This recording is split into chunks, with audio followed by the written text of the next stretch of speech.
I never thought my life would turn into a cliché. You know, the kind you see in movies. The devoted husband, the perfect suburban home, the loving wife who turns out to be anything but. If someone had told me a week ago that I'd be sitting in my car, gripping the steering wheel so hard my knuckles turned white, I would have laughed in their face. But life has a funny way of humbling you. It all started on a Friday afternoon. I had planned a weekend fishing trip with some old college friends, something I hadn't done in years. Madeline, my wife of 10 years, had encouraged me to go. "You deserve a break, Jonathan," she said, placing a hand on my chest and looking up at me with those green eyes that had once made my heart race. "You've been working so hard. Go enjoy yourself." I smiled, kissed her forehead, and went to the garage to pack my things. That's when I heard it. The garage door was slightly ajar, and the warm summer breeze carried voices from the kitchen straight to me. I wasn't eavesdropping. Not at first. I was too busy organizing my gear, making sure I had everything in order. But then, I heard her laugh. It wasn't the laugh she gave me, the soft, warm chuckle when I made a bad dad joke, or the teasing giggle when I pulled her into a hug. No, this was different. And then, her words cut through the air like a blade. "He's gone for the weekend. You can come over." I froze. My hands clenched around the handle of my tackle box, my mind refusing to process what I had just heard. My heart pounded so loudly in my chest that I could barely hear what she said next. "Can't wait to finally have you all to myself." A slow, creeping sickness spread through my stomach. The weight of her words pinned me in place. The air suddenly felt too thick, my vision blurred at the edges. I must have misheard. I had to. There was no way, Madeline, my Madeline, was saying what I thought she was saying. But deep down, some dark, primal part of me knew. The puzzle pieces started snapping into place. The sudden new gym routine. The late nights at work. The unexplained credit card charges for expensive restaurants she never mentioned.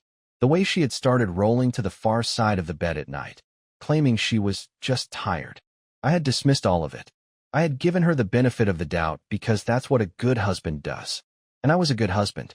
At least, I thought I was. I forced myself to move, to breathe. If I stayed frozen in this moment, I would crack. I finished loading my things into the car with mechanical precision, each motion an act of sheer willpower. I walked back into the house, acting normal. Madeline stood at the sink, her phone nowhere in sight. She turned, beaming at me like she hadn't just invited another man into our home. "All packed?" she asked, drying her hands on a towel.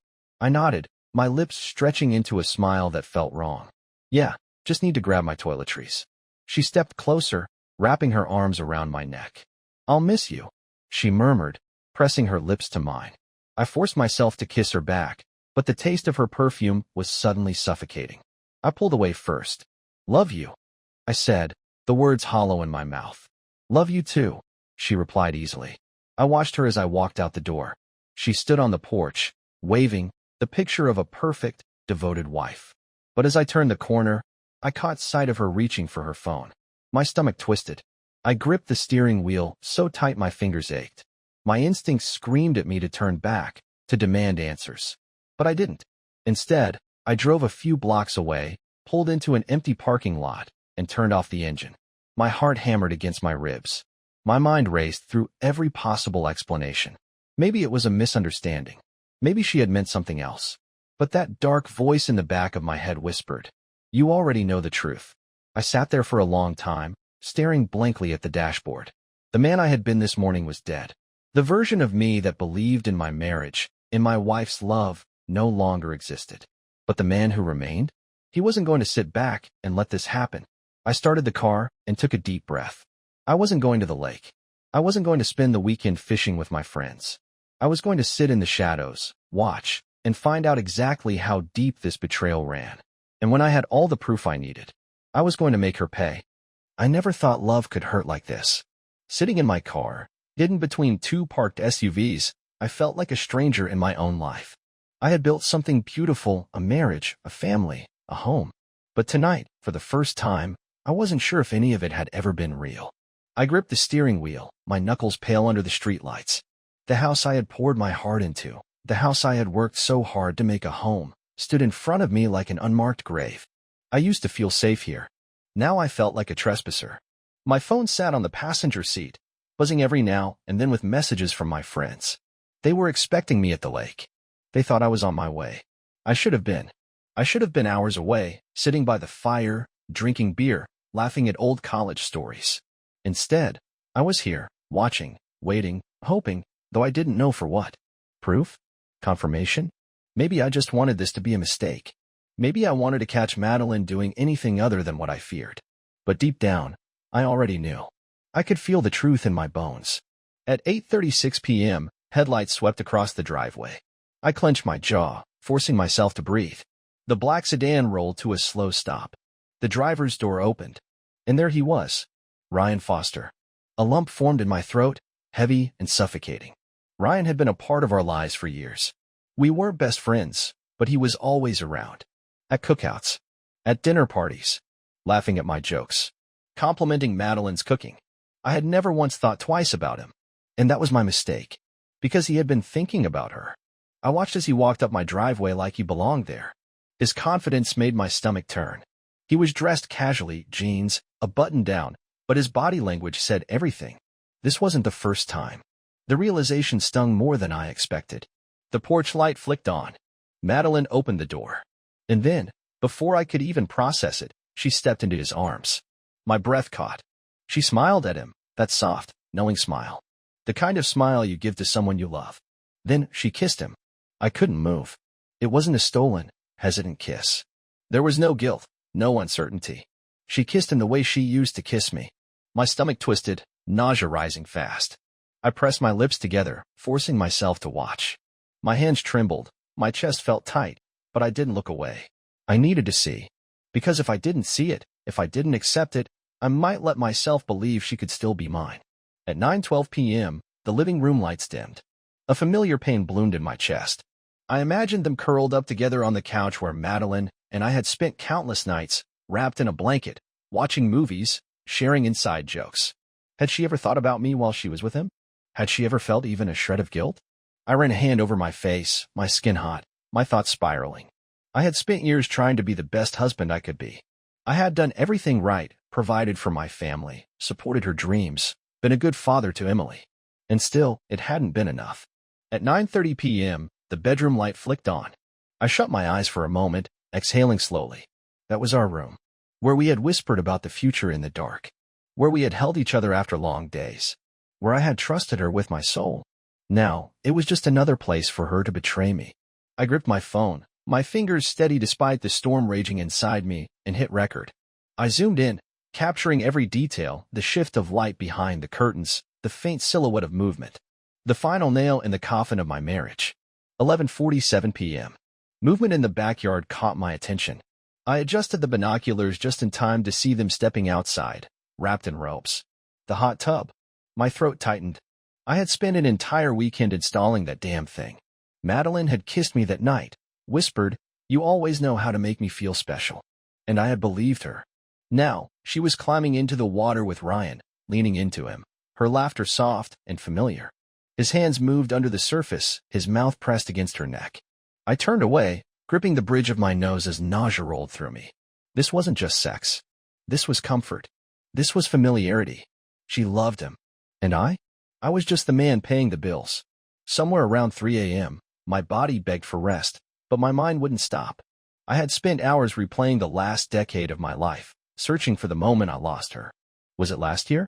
5 years ago? Had she ever really been mine? The questions haunted me, each one cutting deeper than the last. At 5:17 a.m., I finally got my answer. Ryan was leaving. I sat up straighter, raising my phone again. He stepped outside cautiously, like a man who knew he had something to hide. He glanced around, as if expecting to see me. But he didn't. He got into his car and drove off, disappearing into the early morning fog. Madeline didn't walk him out. She was probably back in our bed, sleeping soundly, unaware that everything she had just done had been witnessed. I let out a slow breath, my hands shaking from exhaustion and something deeper. I had spent the entire night watching my wife love another man. And now? Now, I had to figure out what came next. I took one last look at the house before putting my car into gear. When I came back, I wouldn't be the same man who had left. And when I finally confronted her, she wouldn't see it coming. By the time I pulled into the driveway Sunday evening, my heart felt like a stone in my chest. The house stood in front of me, bathed in the warm glow of the porch light, looking just as it always had. The same place where we had celebrated birthdays, where we had brought Emily home from the hospital, where I had kissed Madeline goodnight thousands of times. And yet, it felt foreign now, like I was stepping into someone else's life. I cut the engine and exhaled slowly, gripping the steering wheel. My hands were steady. My face was calm. I had to be calm. Because tonight, I wasn't coming home as a man whose wife had just betrayed him. Tonight, I was coming home as her husband, the man she still thought she could lie to. I reached for the door handle just as the front door swung open. Madeline was there, smiling, just like she always did when I came home. But now I saw her differently. Her smile wasn't welcoming. It wasn't loving. It was a mask. And for the first time, I wondered how many times before I had been blind to it. She met me at the car, wrapping her arms around me, pressing her body close like she had missed me. "Hey, honey," she murmured against my neck. "How was the trip?" Her touch used to feel like home. Now it felt like a stranger's hands on my skin. I forced myself to hug her back, keeping my breathing even. It was good. A lie. I had spent the last 2 days in a haze of exhaustion, replaying every detail of what I had seen, what I had heard. Every touch she had given him, every kiss, every moment she thought I wasn't watching. And yet, here she was, holding me, as if nothing had changed. She pulled back, searching my face. "You look tired." I let out a soft chuckle. "Yeah, long drive." She smiled, brushing a hand through my hair. "Come inside. I made dinner." Like a good wife. Like she hadn't spent the weekend in bed with someone else. I followed her in, feeling like I was watching my life from the outside. The scent of roasted chicken filled the kitchen. Candles flickered on the table. She had even set out my favorite whiskey, poured neatly into a glass. It was perfect, and I couldn't help but wonder, was this guilt? Or had she done this after every weekend with him? Had she kissed me like this before, knowing she had just been in his arms? I sat at the table, watching as she moved around the kitchen. She hummed softly, plating our food, acting so effortlessly normal. Like us was still real. Like we hadn't already fallen apart. I swallowed against the lump in my throat, forcing myself to play along. Not yet. I had to be patient. I had to make her think I didn't know. Because the second she suspected I did, she would twist the story. She'd cry. She'd gaslight. She'd make me doubt myself. I couldn't let that happen. Not when I was the one who needed to stay in control. That night, as we lay in bed, Madeline curled against my side, just like she had for years. I stared at the ceiling, barely breathing. I could feel the warmth of her body, the steady rise and fall of her breath, the way her fingers absent-mindedly traced over my chest. It was routine, familiar, but it wasn't real. I knew where she had been, who she had been with. And still, she could lay here, next to me, without a single hesitation. I turned my head slightly, watching her. If she felt any guilt, any remorse, it didn't show. Her breathing was slow and even, her body relaxed, her mind at peace. I had spent the last 2 nights unable to sleep, the weight of her betrayal pressing against my ribs like an iron fist. But her? She had slept just fine. Something inside me cracked. I swallowed hard, looking at the woman I had loved for so long, and I realized. She wasn't the person I thought she was. The Madeline I had built a life with? The woman I had trusted with everything? She had never existed. At least, not in the way I believed. I turned onto my side, away from her, staring at the darkened window. I felt hollow, like something had been carved out of me. Like the man I had been just 3 days ago was already gone. And maybe he was. Because I couldn't be him anymore. I couldn't be the trusting, loving husband. I couldn't be the fool. I had to be smarter. I had to be colder. And above all else, I had to be careful. The next morning, I made her coffee. I kissed her goodbye. I told her I loved her. I smiled when she smiled. I laughed when she laughed. And all the while, I was planning. I watched the way she moved, the way she checked her phone when she thought I wasn't looking, the way she casually mentioned working late on Thursday. She thought I was still blind. She thought she was still in control. She had no idea. That was the last morning I was her husband. The last morning I would ever love her. Because from now on, I wasn't just going to catch her. I was going to make her pay. I always thought that when the end came, it would be loud, explosive, screaming, crying, doors slamming. But instead, it was quiet. It was calculated. It had to be. Because if I wanted to win, I couldn't let her see it coming. Madeline had always loved grand gestures. That's what made my plan so perfect. Our 10-year anniversary was just around the corner. A decade together. A decade of memories. A decade that I now knew was a lie. She had no idea I had spent the last few weeks gathering evidence. That while she was sneaking around, I was watching, recording, taking notes. She had no idea I had already spoken to a lawyer, that I had secured my finances, protected our daughter, made sure that when this house of cards finally collapsed, she'd be the one buried in the rubble. No, all Madeline knew was that I was still her devoted, clueless husband. Which is why, one evening over dinner, I set the final trap. We should do something big for our anniversary, I said, cutting into my steak. 10 years is a milestone. Madeline looked up, surprised. I could see the flicker of hesitation in her eyes. She hadn't been expecting that. Maybe she had been planning to spend the weekend with Ryan instead. A big party? She asked, carefully. I nodded, smiling. Why not? We deserve to celebrate. She hesitated. Wouldn't you rather just have a quiet dinner? Just the two of us. Of course, she didn't want a party. A public event meant more eyes on her. Less freedom. I reached for her hand across the table, giving it a soft squeeze. Come on, Mats. 10 years. We should celebrate with our friends. Our family. Everyone we love. I saw it then, that flash of discomfort.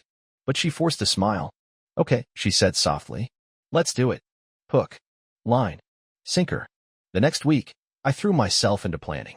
Madeline tried to downplay it, suggesting smaller venues, cutting down the guest list.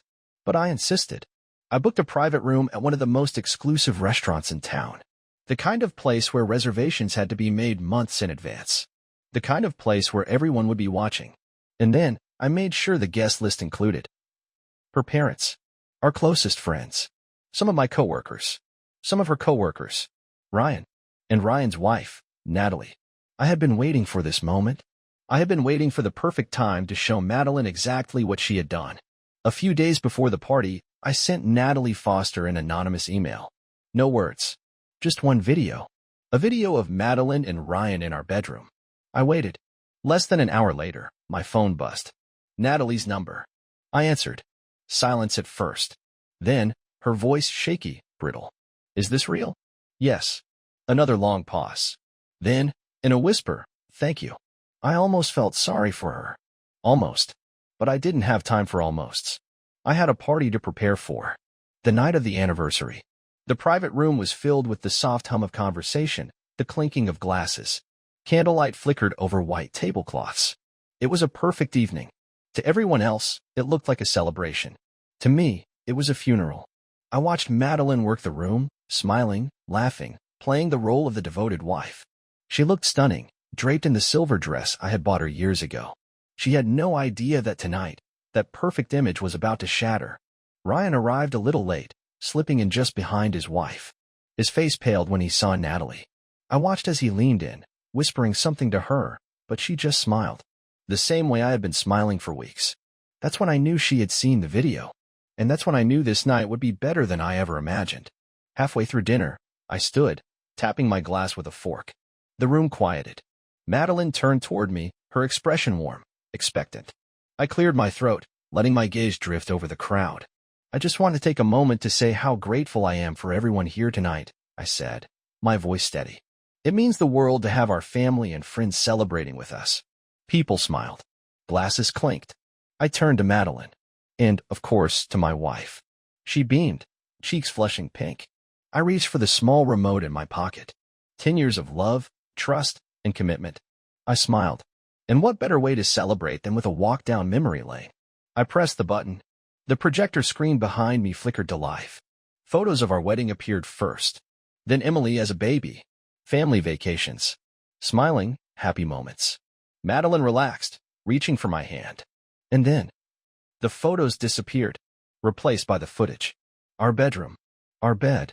Madeline and Ryan. The room froze. A single gasp echoed in the silence. I watched Madeline's smile falter, confusion flashing across her face. Then, realization. Then, horror. She stood abruptly, knocking over her glass. John, what is this? I tilted my head, feigning confusion. What's wrong, sweetheart? The murmurs around the table grew. Ryan's face drained of color. Natalie stood slowly, shaking, her eyes locked onto the screen. Madeline's mother covered her mouth, her father's face twisted in disgust. And then, Natalie stepped forward and threw her drink in Ryan's face. The room erupted, shouting, crying, people grabbing their phones. Madeline turned to me, her voice shaking. Please, John. I can explain. I stepped closer, lowering my voice so only she could hear. You already did. I reached into my pocket and pulled out a single envelope. The divorce papers. Already signed. I placed them in her shaking hands. Happy anniversary, sweetheart. Then I walked away, leaving her in the ruins of the life she had destroyed. The house was too quiet. I sat in the living room, the dim glow of the lamp casting long shadows on the walls. The same walls that had once held our laughter, our whispered secrets, the warmth of a life we had built together. Now they felt hollow. My fingers traced the rim of the coffee mug in my hands, though I wasn't drinking. I wasn't even sure how long I had been sitting here. Time felt distant. I had done it. The truth was out. And yet, the weight in my chest hadn't lifted. I kept waiting for the relief to come, the moment where I'd feel free, where I could exhale and let go of everything that had been crushing me. But all I felt was empty. The house felt too big without her. And I hated that part of me still noticed. The knocking at the door was hesitant. I knew it was her. For a moment, I just sat there, staring at the door, my heart pounding like it hadn't caught up with my head yet. Then, I stood. My hands felt too heavy as I reached for the handle. And there she was. Madeline. She looked different. Fragile. She wasn't wearing any makeup. Her eyes were red and puffy, her lips slightly parted like she had 1,000 words waiting to spill out but didn't know where to start. I had never seen her look like this. She always kept herself together, always had an answer for everything. But tonight, she just looked lost. I swallowed hard, gripping the edge of the doorframe. Why are you here? Her lips trembled. John. Her voice was barely a whisper.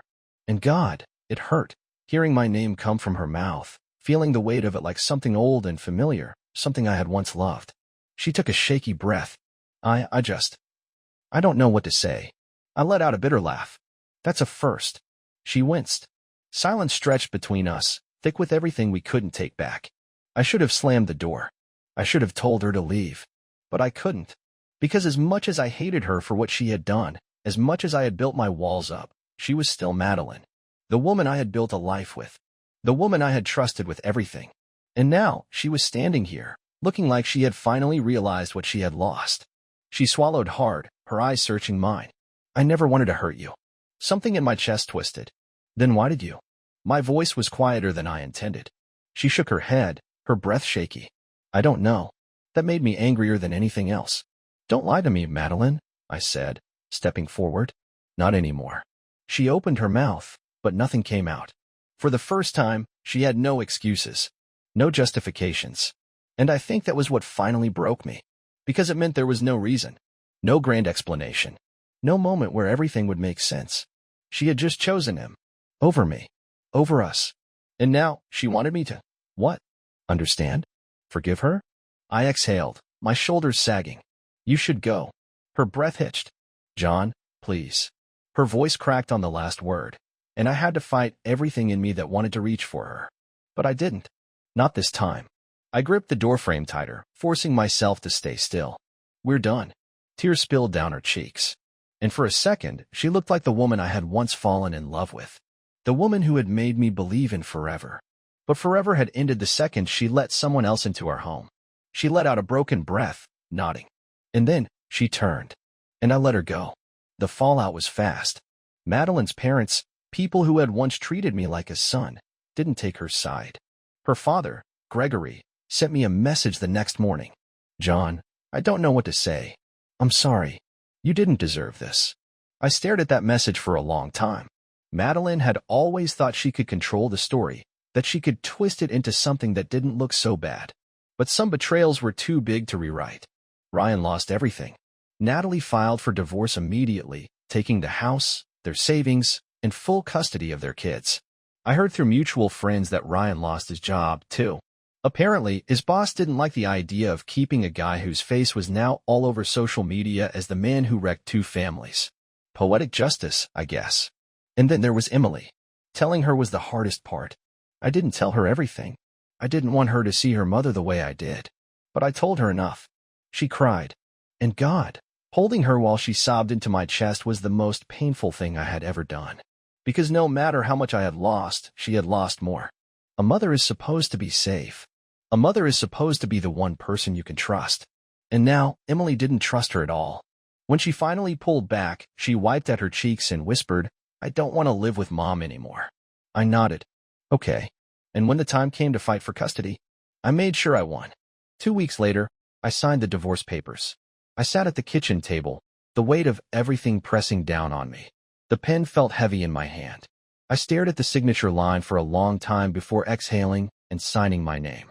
And just like that, 10 years disappeared. That night, Emily and I ordered pizza and curled up on the couch, watching movies. For the first time in weeks, I didn't feel like I was drowning. She laughed at something on the screen, the sound soft but real. And I realized, this was enough. She was enough. And no matter what came next, no matter how much we had lost, we were going to be okay. The first morning after the divorce was official, I woke up before the sun.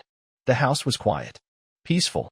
For the first time in weeks, I didn't wake up with a weight crushing my chest. There was no dread sitting in my stomach, no paranoia about what Madeline was doing, who she was with, or what new lies she was spinning. It was just stillness. I pulled myself out of bed and walked to the kitchen, starting the coffee like I had 100 times before. But today, something was different. Today, I wasn't making a second cup for her. And that realization hit harder than I expected. For 10 years, every small thing I did had been part of us. Coffee in the mornings, texts throughout the day, coming home, talking about work, eating dinner together, falling asleep beside her. But now, it was just me. I leaned against the counter, staring at the coffee as it brewed, the quiet hum filling the empty kitchen. And then, the sound of small feet padding across the floor. I turned, and there was Emily, wrapped in her blanket, her hair a mess, still heavy with sleep. For a second, I thought she'd go back upstairs, but instead, she walked right up to me and rested her head against my chest. "Morning, Dad," she mumbled. I swallowed past the lump in my throat, wrapping my arms around her. "Morning, kiddo." That day, I cleaned the house from top to bottom. Not just because it needed it, but because I needed it. I needed to erase the pieces of Madeline that still lingered. The clothes she left behind? Gone. The framed wedding photos? Put away. The bedsheets? Changed. Every little thing that still smelled like her, still reminded me of the life we had built. I let it go. Not out of anger. Not out of spite. But because I finally understood something. The marriage I was mourning?